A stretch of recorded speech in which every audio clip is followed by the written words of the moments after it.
El ex de mi novia la buscó una noche en la que discutimos, y ellos se acostaron. Obviamente estoy terminando con mi novia, pero ella dice que soy un cobarde por terminarla en vez de entender su pasado. Tener a tu pareja parada frente a ti con aliento a ginebra barata, asegurando con total solemnidad que acostarse con su exnovio fue un mecanismo somático involuntario de sanación, es una experiencia que redefine cualquier estándar de lo absurdo.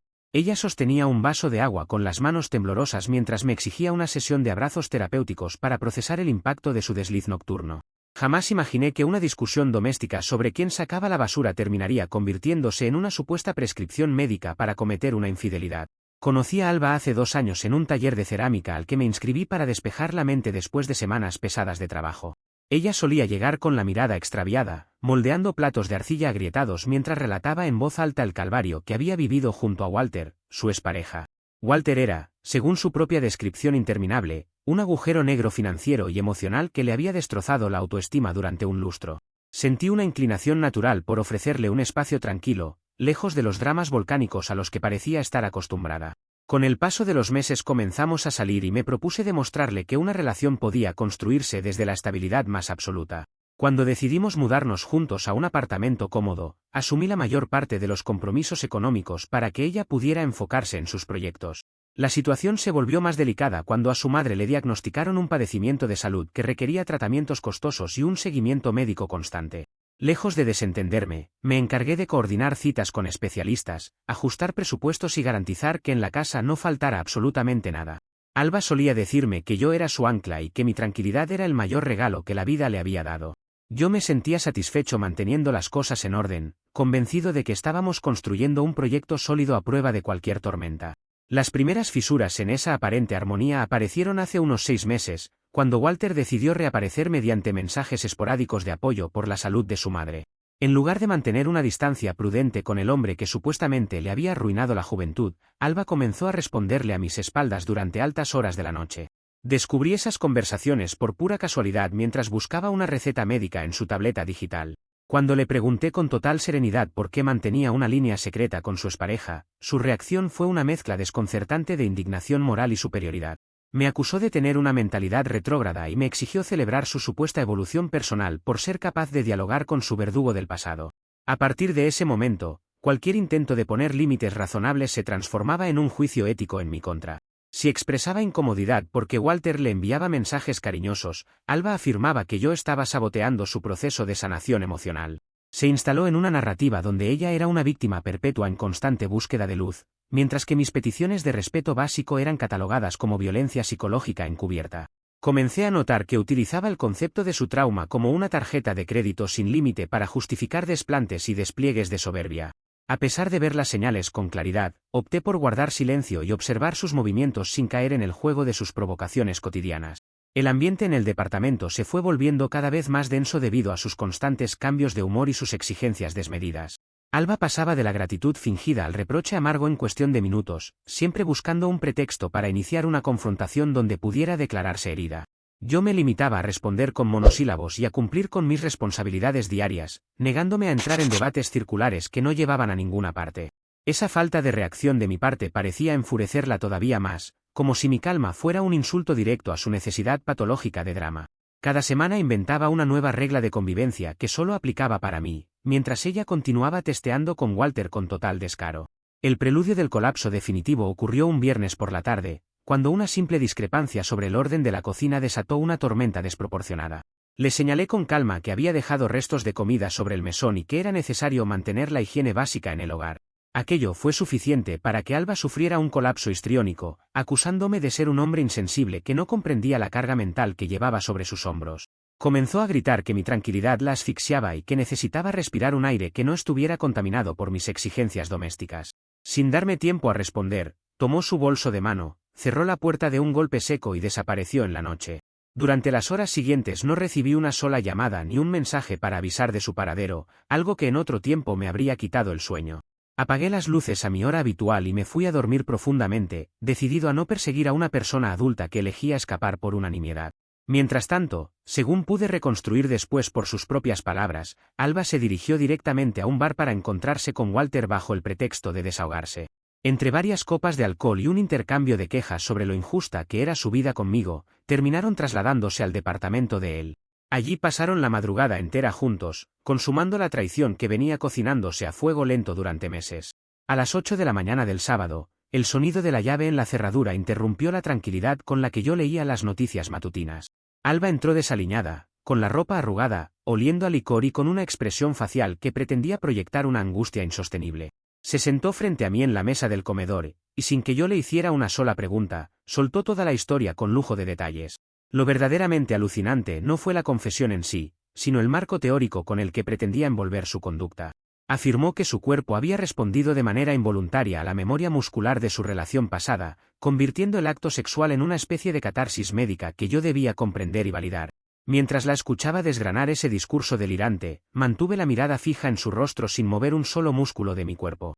Alba esperaba que yo me levantara a gritar, que rompiera un plato o que me arrodillara a suplicar explicaciones que alimentaran su necesidad de atención. En lugar de eso, se topó con un silencio absoluto que comenzó a desarmar la seguridad de sus argumentos ensayados. Al notar mi falta de dramatismo, intentó tomar mis manos para pedirme que la consolara por el sufrimiento que le causaba haber tenido que llegar a ese extremo para sanar. Retiré mis manos con suavidad, me puse de pie y me dirigí a la habitación principal sin pronunciar una sola palabra de reproche. Abrí el armario, saqué 2 maletas grandes y comencé a doblar mis camisas con un método impecable mientras ella me seguía por el pasillo. Me observaba desconcertada, alternando entre el llanto fingido y la indignación moral por ver que yo no estaba colapsando como ella lo había planeado en su cabeza. Me repetía una y otra vez que marcharme en ese instante era un acto de cobardía extrema y que un hombre de verdad se sentaba a trabajar en los traumas de su pareja. No me molesté en desmentirla ni en corregir sus disparates, simplemente continué guardando mis pertenencias personales, mis libros y mis documentos importantes en riguroso orden. Cada cremallera que cerraba marcaba un punto final definitivo a 2 años de complacencias innecesarias. Cuando terminé de empacar todo lo indispensable, me paré frente a ella en la entrada del departamento con mis maletas en la mano. La miré con la más absoluta indiferencia y le aclaré en un tono pausado que mi único compromiso había sido ser su novio, no el psiquiatra de guardia encargado de absolver sus deslealtades. Su rostro pasó de la soberbia a la perplejidad más absoluta al darse cuenta de que sus discursos aprendidos no tenían ningún poder sobre mis decisiones. Crucé el umbral de la puerta sin mirar atrás y cerré suavemente, dejando a la defensora de la moral herida sola con el eco de sus propias justificaciones. Tenía muy claro que a partir de ese segundo mi silencio sería el muro infranqueable contra el que chocarían todos sus futuros intentos de manipulación.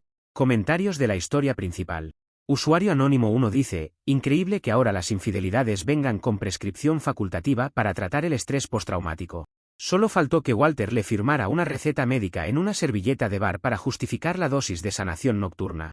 Me parece fascinante la gimnasia mental que hace alguna gente para no admitir que simplemente hicieron una canallada. Respuesta de OP. No tengo placa de especialista en salud mental para andar extendiendo certificados de tolerancia infinita a domicilio. Mi único tratamiento efectivo fue meter toda mi ropa en 2 maletas y cerrar la puerta sin regalarle ni medio segundo de debate. Si necesita terapias alternativas con su expareja, que las pague ella con su propio tiempo.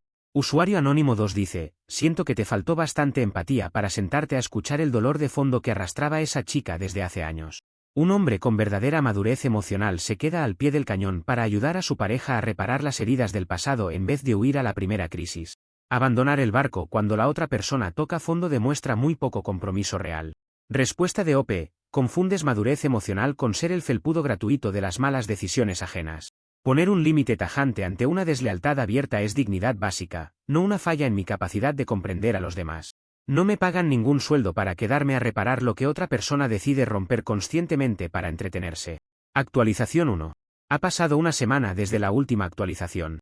Durante los primeros días posteriores a mi partida, mi teléfono celular se transformó en un desfile ininterrumpido de notificaciones, mensajes de voz kilométricos y llamadas perdidas a cualquier hora de la madrugada. Alba pasó de enviarme textos donde me suplicaba que fuera empático con su dolor a redactar párrafos enteros acusándome de ser un cobarde insensible que huía ante la primera dificultad real. Aseguraba que mi negativa a contestarle las llamadas era una muestra clara de inmadurez emocional y que le debía una conversación presencial para cerrar el ciclo de manera civilizada. Decidí no responder a ninguno de sus intentos de contacto digital, manteniendo la línea telefónica en silencio para no alterar la tranquilidad de mi nuevo alojamiento provisional. Como todavía quedaban en el departamento varios artículos personales de valor, herramientas de trabajo y cajas con libros que no pude llevarme en el primer viaje, tuve que coordinar una visita para retirarlos. Sabiendo perfectamente cómo funcionaba su lógica manipuladora y para evitar cualquier tipo de acusación falsa o espectáculo callejero, le pedí a Marcos, un viejo compañero de universidad, que me acompañara como testigo neutral. Le advertí a Marcos que su único rol era quedarse de pie junto a la puerta con los brazos cruzados y no intervenir verbalmente bajo ninguna circunstancia. Le envié un mensaje escueto a Alba indicándole el día y la hora exacta en la que pasaría por mis cosas, solicitándole que tuviera todo despejado para hacer la mudanza lo más rápida posible. Llegamos al edificio un martes por la tarde, y tal como lo había anticipado, el ambiente que nos recibió al abrir la puerta estaba meticulosamente preparado para la tragedia. Alba nos abrió luciendo un aspecto deliberadamente descuidado, con ojeras marcadas y una taza de té humeante entre las manos para acentuar su papel de damnificada histórica. Al ver que yo no venía solo sino con un testigo que observaba todo con expresión aburrida, su semblante cambió por un instante de la tristeza ensayada a una evidente irritación táctica. Entré a la sala sin saludarla efusivamente, saqué 2 rollos de cinta adhesiva gruesa de mi mochila y comencé a desarmar mis estantes de libros con la precisión de un operario de almacén. Marcos se colocó estratégicamente cerca del pasillo principal, manteniendo una distancia prudente mientras revisaba distraídamente la pantalla de su teléfono móvil. Alba intentó en un principio entablar un diálogo conmigo, preguntándome con voz trémula si de verdad pensaba tirar 2 años de amor a la basura por un simple tropiezo involuntario.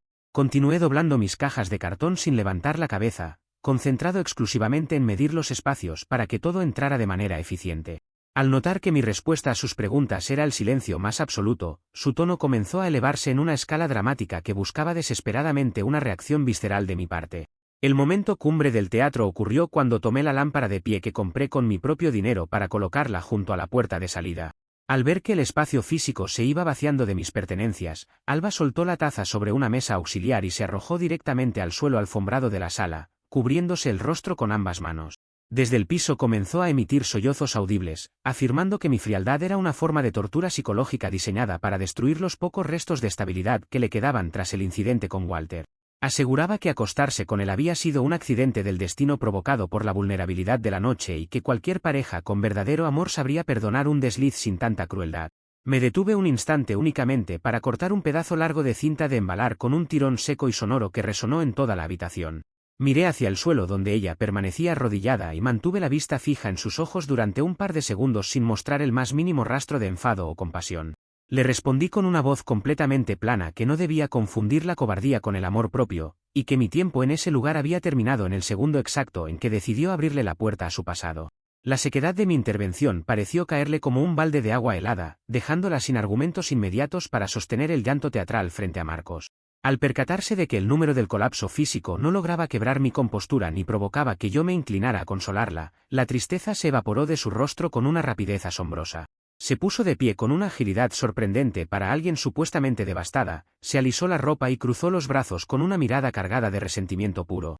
Cambió radicalmente de estrategia y adoptó una postura altiva, mirándome de arriba abajo con una sonrisa amarga que pretendía denotar lástima por mi falta de elevación espiritual.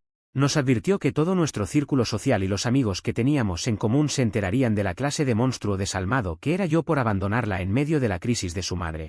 Marcos levantó una ceja desde la esquina del pasillo pero mantuvo el pacto de silencio, limitándose a tomar 2 de las cajas ya selladas para bajarlas al vehículo de carga. Yo continué cargando mis bultos con un ritmo constante, pasando a su lado como si fuera un mueble más del departamento que no requería mi atención. Alba seguía hablando a mis espaldas, detallando cómo se encargaría de contar la historia completa para que nadie volviera a verme con los mismos ojos de respeto que solían tenerme. Sus amenazas sonaban vacías y desesperadas, como el eco de alguien que descubre que ha perdido por completo el control sobre la narrativa de la otra persona. Terminamos de vaciar el dormitorio y la sala en menos de 40 minutos, dejando únicamente los muebles que le pertenecían a ella y los electrodomésticos compartidos que no tenía interés en disputar. Me acerqué a la mesa de centro, coloqué mi copia de las llaves del inmueble sobre la superficie de madera y me aseguré de que ella viera el gesto con total claridad. No hubo despedidas emotivas, ni abrazos de reconciliación, ni promesas de mantener una amistad madura en el futuro como ella tanto pregonaba en sus redes. Marcos me abrió la puerta del edificio y ambos salimos al pasillo con la última carga de pertenencias, dejando atrás un espacio que ya no significaba nada para mí. Mientras acomodábamos las cajas en la parte trasera del automóvil, Marcos rompió su silencio para comentar lo surrealista que le había parecido presenciar semejante despliegue de melodrama sin fundamento. Le sonreí ligeramente y le agradecí por su tiempo, confirmándole que mi intención era precisamente esa, no regalarle combustible para alimentar su hoguera de victimismo. Subimos al coche y nos pusimos en marcha hacia mi nuevo destino, sintiendo una ligereza mental que no experimentaba desde hacía muchísimos meses. Sabía perfectamente que el intento de difamación entre nuestros conocidos era el siguiente paso lógico en su manual de supervivencia, pero estaba completamente preparado para dejar que la realidad hablara por sí sola. Llegué a mi nuevo apartamento, desempaqué mis cosas con calma y ordené cada libro en su lugar correspondiente antes de que cayera la noche. Me preparé una cena sencilla y disfruté del silencio absoluto de un espacio donde las reglas eran claras y no existían deudas emocionales inventadas. Bloqueé su número telefónico de mis llamadas directas para evitar el ruido innecesario, manteniendo únicamente los canales formales abiertos por si surgía algún trámite pendiente del contrato de alquiler. Mi objetivo inmediato era retomar mis rutinas de ejercicio, concentrarme en mis proyectos de diseño y dejar que el tiempo se encargara de acomodar las piezas del tablero sin mi intervención activa. La semana cerró con la certeza absoluta de haber tomado el camino correcto al negarme a ser el público de su comedia ensayada. Alba había intentado por todos los medios convertir su falta de lealtad en una causa humanitaria donde ella merecía una medalla al mérito por haber sufrido las consecuencias de sus propios actos. Sin embargo, cuando el drama no encuentra un interlocutor dispuesto a negociar la realidad, la farsa comienza a volverse insostenible para quien la inventa. Me fui a dormir con la conciencia absolutamente tranquila, sabiendo que las advertencias sociales que me había lanzado no eran más que manotazos de ahogado de alguien que no tolera la indiferencia de un muro de piedra. Comentarios de la actualización 1. Usuario Anónimo 1 dice: ver a alguien tirarse al suelo a hacer la croqueta dramática mientras el otro sigue pasando cinta de embalar a ritmo constante debe ser una de las mejores escenas cómicas del año. El sonido del precinto cerrando cajas de cartón es definitivamente el mejor antídoto auditivo contra los discursos ensayados de telenovela barata. Me quito el sombrero ante la templanza de no soltar una carcajada en toda la mudanza. Respuesta de OP: tenía una logística muy precisa que cumplir y un camión de mudanza esperando abajo como para ponerme a repartir pañuelos desechables. El sonido del precinto sellando las cajas fue el único comentario relevante que ameritaba la situación en ese momento. Cuando el espectáculo es malo, lo mejor que puedes hacer como espectador es seguir empacando tus libros. Usuario Anónimo 2 dice: esa amenaza final de ir a llorarle a todo el grupo de amigos demuestra que ya tenía el libreto de Mártir perfectamente escrito desde antes de que cruzaras la puerta con tu amigo. Sabía que no podía convencerte a ti con sus cuentos de sanación, así que fue a buscar un público nuevo que no hubiera visto el desastre de cerca. Espero que tus conocidos tengan dos dedos de frente para no comprarle semejante farsa. Respuesta de OP: era la jugada más predecible de su repertorio y no me quitó ni 5 minutos de sueño durante la noche. Las historias inventadas tienen patas muy cortas y suelen desplomarse solas en cuanto chocan contra los datos duros de la realidad. Quien quiera creerle a ciegas sin pedir pruebas se ahorrará el favor de seguir formando parte de mi círculo cercano. Actualización 2. Han pasado 4 meses desde la última actualización. Durante este tiempo me concentré de lleno en mis metas laborales y en consolidar la tranquilidad de mi nuevo hogar, disfrutando de una rutina donde cada decisión dependía exclusivamente de mi propio criterio. Todo marchaba en un orden impecable hasta que un par de conocidos en común comenzaron a enviarme mensajes con un tono marcadamente distante y recriminatorio. Según me enteré por varias capturas que me compartieron, Alba se había dedicado a recorrer nuestras reuniones sociales presentándose como una mujer desamparada a la que yo había arrojado a la calle sin contemplaciones en medio del tratamiento médico de su madre. La indignación moral que proyectaba en sus relatos era tan convincente que varios habían comprado su versión de que yo era un sujeto mezquino y calculador. Lejos de entrar en cólera o caer en la trampa de armar un debate público en redes sociales para limpiar mi nombre, decidí actuar con la frialdad que requería la situación. Lo primero que hice fue acudir personalmente a la oficina de administración del edificio donde solíamos vivir para resolver el tema del contrato de arrendamiento que aún figuraba a mi nombre. Me entrevisté con el encargado del departamento legal, presenté la constancia de mi cambio de domicilio y firmé la cesión formal de mis derechos para desvincularme de cualquier obligación financiera futura. Al revisar los registros con el administrador, me enteré de que Alba ya acumulaba un mes de retraso en el pago del canon y que venía solicitando prórrogas bajo excusas inverosímiles sobre retrasos bancarios inexistentes. A los pocos días, 2 amigos bastante cercanos del grupo original, Javier y Mateo, me citaron en una cafetería céntrica para pedirme explicaciones directas sobre lo que estaba sucediendo. Llegaron con rostros serios, cargados de esa pesadez que genera tener que confrontar a un amigo al que creen culpable de una bajeza ética de proporciones mayúsculas. Se sentaron frente a mí y Javier tomó la palabra para decirme que les costaba entender cómo había sido capaz de cortar el apoyo económico para las medicinas de la madre de Alba y dejarla sola con una renta impagable. Los escuché con absoluta calma mientras bebía mi café negro, sin interrumpir sus reclamos ni gesticular con enojo ante las mentiras que estaban reproduciendo. Cuando terminaron de exponer su pliego de cargos con aire de tribunal moral, saqué tranquilamente mi teléfono móvil y lo coloqué en el centro de la mesa redonda. Abrí una carpeta digital que había organizado previamente con los comprobantes bancarios de todas las transferencias realizadas a la clínica privada donde atendían a la madre de Alba, demostrando que cubría hasta el último centavo de los tratamientos que me correspondían antes de mi partida. Al lado de esos documentos, desplegué las capturas cronológicas de los mensajes que ella intercambiaba con Walter durante las mismas semanas en que yo cuadraba los presupuestos familiares. En esas conversaciones quedaba claro no solo que mantenían encuentros clandestinos regulares, sino que ella se burlaba abiertamente de mi disciplina financiera mientras coordinaba sus escapadas. El silencio que se instaló en la mesa fue instantáneo y demoledor para la narrativa que Alba había construido con tanta dedicación entre nuestros conocidos. Mateo tomó el teléfono, amplió las fechas de las transferencias y las comparó con los días específicos de los mensajes donde ella afirmaba estar pasando la noche en casa de Walter mientras yo costeaba las cuentas clínicas. La indignación que ambos traían contra mí se disolvió en un par de segundos, transformándose en una mezcla de vergüenza ajena e incredulidad absoluta ante el descaro de la historia que les habían vendido. Les aclaré con serenidad que jamás utilicé la salud de una persona mayor para manipular a nadie, a diferencia de quien usaba la enfermedad de su propia madre como cortina de humo para tapar una traición elemental. Javier se disculpó de inmediato por haber dudado de mi integridad sin haber visto las pruebas objetivas de lo que realmente había sucedido a puertas cerradas. Le respondí que no guardaba ningún rencor hacia ellos, pero que esperaba que aprendieran a distinguir entre el ruido de una víctima profesional y la realidad de los hechos documentados. La noticia sobre la existencia de esos registros bancarios y las fechas de los mensajes no tardó en filtrarse al resto de nuestro círculo social en cuestión de días. La reputación intachable y el pedestal de superioridad ética sobre el que Alba se había parado comenzaron a desmoronarse estrepitosamente, dejándola expuesta ante todos como una manipuladora sin escrúpulos. Al verse descubierta y sin el respaldo del grupo para seguir jugando a la mártir incomprendida, Alba se encontró con un problema logístico mucho más grave y urgente: la renta mensual del apartamento. Al haberse eliminado mi firma del contrato de arrendamiento, la administración del edificio le exigió el pago inmediato de las mensualidades vencidas o la entrega voluntaria del inmueble en un plazo perentorio. Al carecer de los ingresos suficientes para sostener por sí sola el nivel de vida que yo le subsidiaba, su desesperación económica la obligó a ejecutar una maniobra predecible.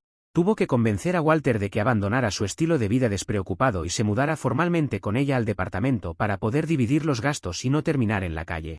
Walter, quien hasta ese momento solo había funcionado como el amante divertido de las escapadas nocturnas sin responsabilidades, aceptó la propuesta creyendo que entraba a un paraíso doméstico sin complicaciones. Varios vecinos del edificio me comentaron semanas después que las mudanzas apresuradas de Walter generaron comentarios inmediatos en los pasillos por el desorden con el que se manejaban.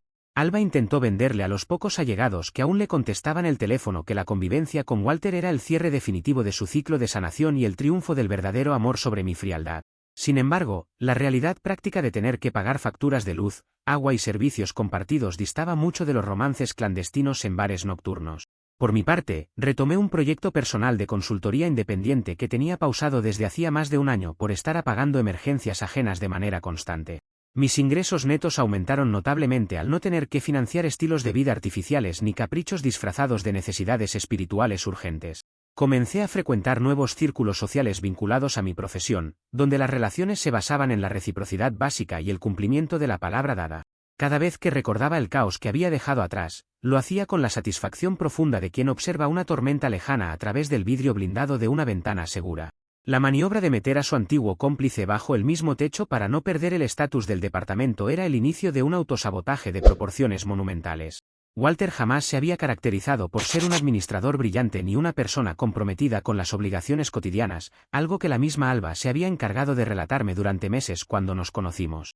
Resultaba sumamente irónico ver cómo ella misma había reintroducido en su vida cotidiana al mismo sujeto que describía como la fuente de todos sus males, solo para tapar el agujero que su propia deslealtad había creado.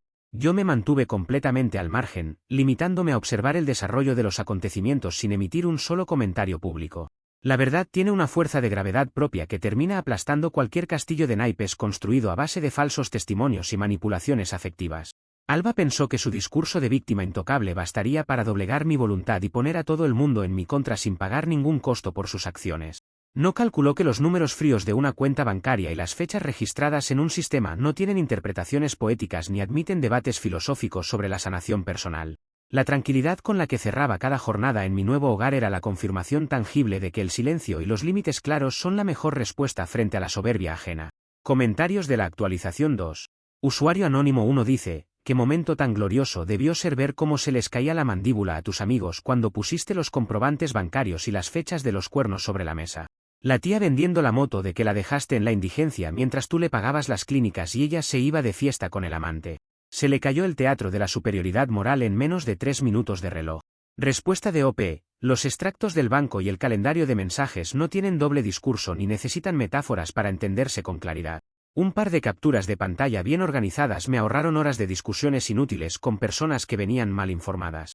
Quien prefiere guiarse por el melodrama antes que por los datos siempre termina pasando un mal rato cuando aparecen los registros. Usuario Anónimo 2 dice, meter a Walter a vivir al departamento para que le ayude a pagar el alquiler es la peor decisión financiera y existencial que he visto en mucho tiempo. ¿Cuánto creen que va a tardar el galán clandestino en darse cuenta de que ser el novio oficial implica pagar el agua, la luz y la comida que antes eran gratis? La factura de la realidad le va a llegar a esa pareja más rápido que el recibo de la renta. Respuesta de OP.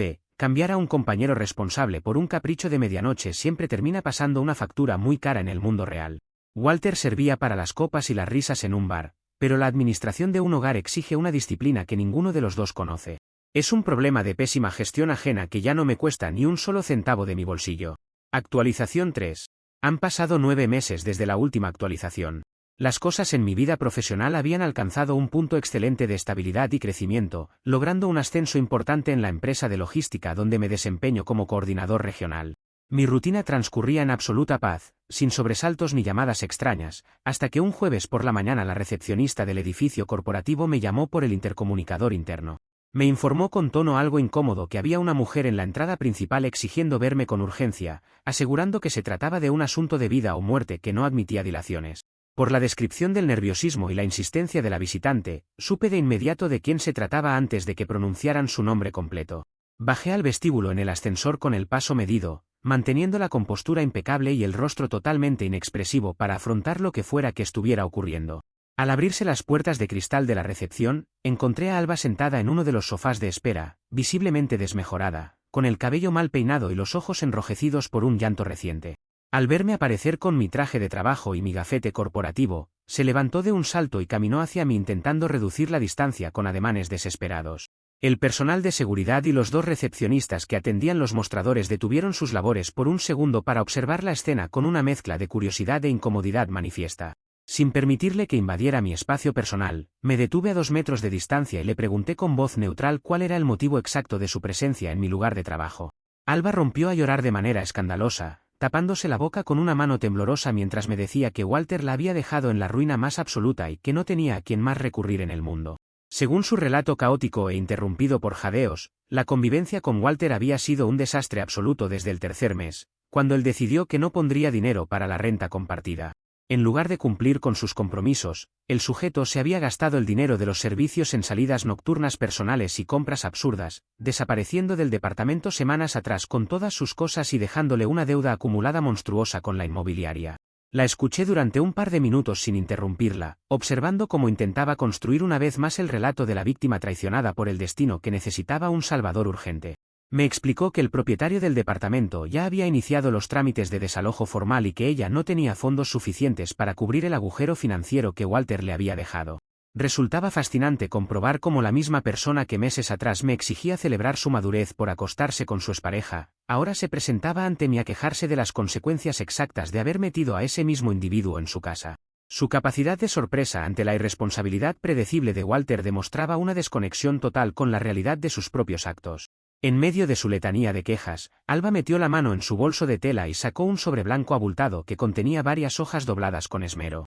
Con las manos todavía temblorosas, me extendió el sobre asegurando que se trataba de una carta de 5 páginas donde explicaba con total honestidad cómo había comprendido finalmente el valor de mi estabilidad. Me juró que durante todos esos meses de sufrimiento había entendido que nuestra ruptura fue una lección cósmica y que su desliz con Walter solo había sido un síntoma de un trauma profundo que debíamos sentarnos a sanar juntos como adultos evolucionados. Afirmaba que si yo le daba una nueva oportunidad de dialogar, podríamos reconstruir nuestra relación sobre bases más firmes y auténticas. Tomé el sobre blanco entre mis dedos durante un breve instante, sintiendo el grosor del papel donde seguramente había volcado horas de justificaciones circulares y metáforas sobre el perdón incondicional. Sin desdoblarlo, sin leer una sola línea y sin alterar en lo más mínimo el tono monocorde de mi voz, le devolví el sobre intacto directamente a sus manos abiertas. La miré fijamente a los ojos y le aclaré que mi horario laboral no contemplaba la lectura de correspondencia ajena a mis funciones profesionales y que nuestros asuntos comunes habían quedado totalmente saldados meses atrás. Su rostro pasó instantáneamente de la súplica esperanzada a una mueca de incredulidad absoluta, como si no pudiera procesar que alguien rechazara su manifiesto de redención sin siquiera abrir el lacrado. Al notar que su última carta de manipulación quedaba totalmente invalidada por mi falta de curiosidad, la desesperación de Alba mutó en un conato de reclamo a viva voz en medio de la recepción. Comenzó a decir que yo era un hombre frío, carente de alma, que disfrutaba viendo cómo una mujer tocaba fondo frente a sus ojos sin mover un solo dedo para auxiliarla. Antes de que su tono de voz pudiera transformarse en un escándalo público que afectara el ambiente de la oficina, hice una señal muy discreta con la cabeza hacia el guardia de seguridad que permanecía atento a un costado del mostrador. El oficial, un hombre corpulento de uniforme impecable, se acercó de inmediato con paso firme y se colocó entre los dos con ademán profesional. Le pedí amablemente al oficial de seguridad que acompañara a la señorita hasta la puerta de salida a la calle para evitar desórdenes dentro del recinto empresarial, ya que la reunión había concluido de forma definitiva. El guardia asintió con cortesía, le indicó a Alba el camino hacia las puertas giratorias y le solicitó en tono firme pero educado que desalojara las instalaciones privadas de la compañía. Verse escoltada hacia la salida por el personal de seguridad frente a las miradas atentas de los recepcionistas y visitantes que cruzaban el vestíbulo terminó de destruir cualquier rastro de la dignidad moral que pretendía proyectar. Sus sollozos se transformaron en murmullos de rabia contenida mientras apretaba su carta rechazada contra el pecho con los nudillos blancos de la frustración. Permanecí de pie en el centro de la recepción hasta que vi cómo cruzaba las puertas giratorias y salía a la acera exterior, perdiéndose entre el flujo de transeúntes que caminaban por la avenida. Me acerqué al mostrador de la recepción, le ofrecí una disculpa tranquila al personal por el inconveniente momentáneo y les pedí que registraran en el sistema la prohibición expresa de ingreso para esa persona en visitas futuras. La recepcionista principal asintió con una sonrisa comprensiva, asegurándome que no me preocupara y que el incidente quedaba debidamente asentado en la bitácora del edificio. Tomé el ascensor de regreso a mi oficina en el 5º piso, sintiendo que acababa de cerrar una puerta que jamás volvería a abrirse bajo ninguna circunstancia. Al sentarme de nuevo frente a la pantalla de mi ordenador para retomar mis reportes de distribución logística, respiré hondo y continué con mis tareas cotidianas como si nada hubiera ocurrido. No sentí rabia, ni tristeza, ni el menor deseo de venganza, únicamente experimenté la confirmación racional de que algunas personas jamás asumen la autoría de sus propios desastres. Alba había intentado utilizar su ruina económica y el abandono de Walter para hacerme sentir culpable por no estar allí para rescatarla de las consecuencias que ella misma había buscado con empeño. Sin embargo, cuando una persona decide convertirse en un muro de piedra frente a la manipulación afectiva, los discursos de culpa rebotan y caen por su propio peso sin causar el menor daño. La tarde transcurrió con la eficiencia habitual de una jornada productiva, cerrando contratos y coordinando entregas con los diferentes centros de distribución de la región. Al salir del trabajo al final de la jornada, caminé hacia mi vehículo disfrutando del aire fresco de la tarde y de la certeza de que mi paz mental no estaba sujeta a las crisis inventadas de nadie.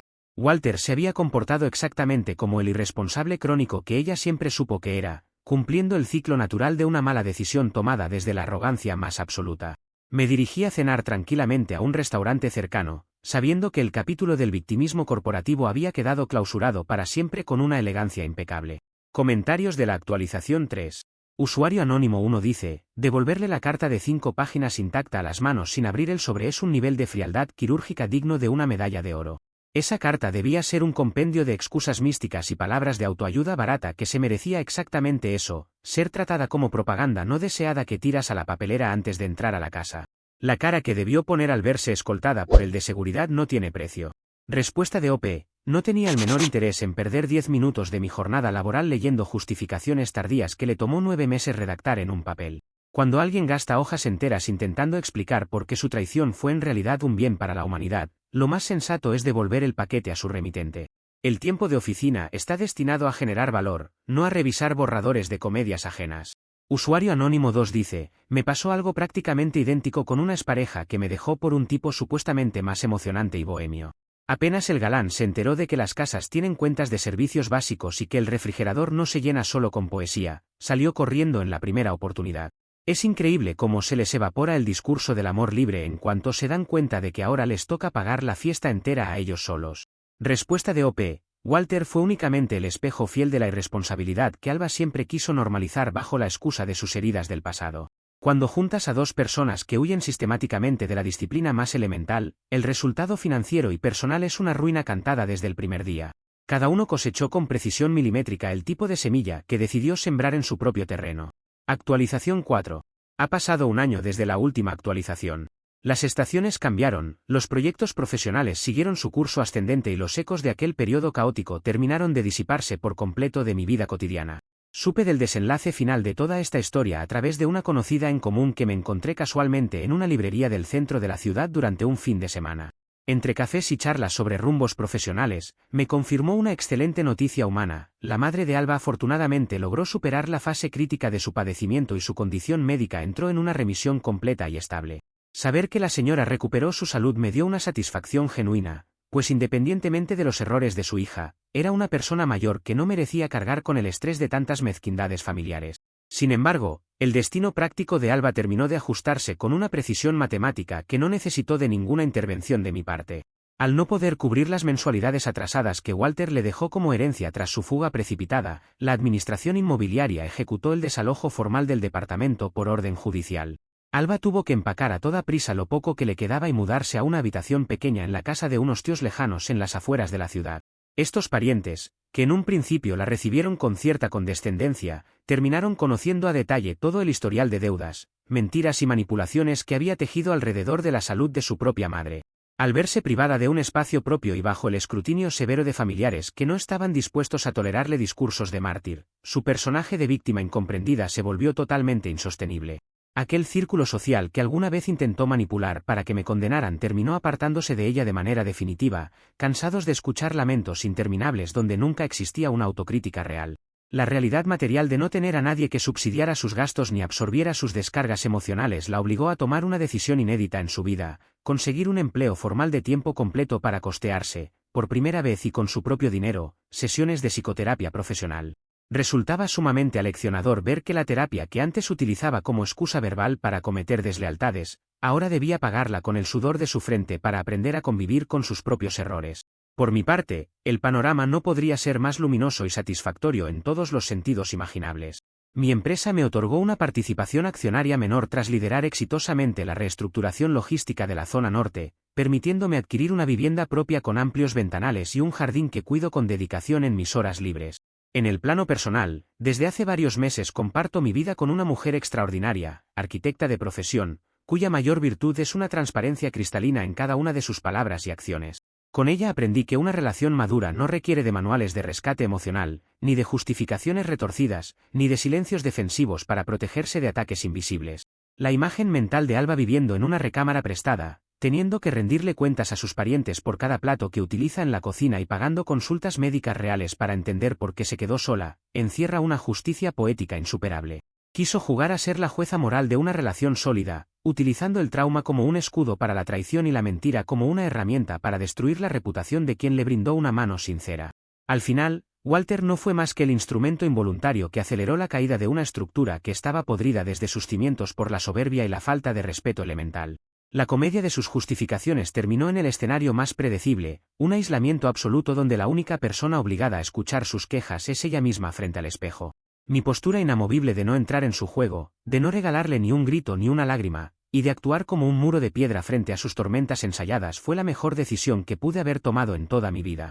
Alba aprendió por el camino más amargo y solitario que la paciencia y el silencio de un hombre tranquilo jamás deben confundirse con debilidad o sumisión. Hay una frontera invisible y definitiva donde termina la tolerancia civilizada y comienza la factura implacable de los propios actos, y cruzarla siempre tiene un costo que ninguna carta de 5 páginas puede cancelar. Cierro este capítulo con la más absoluta plenitud, disfrutando del valor incalculable de la paz mental y sabiendo que la vida siempre se encarga de poner a cada quien en el lugar exacto que se construyó con sus decisiones.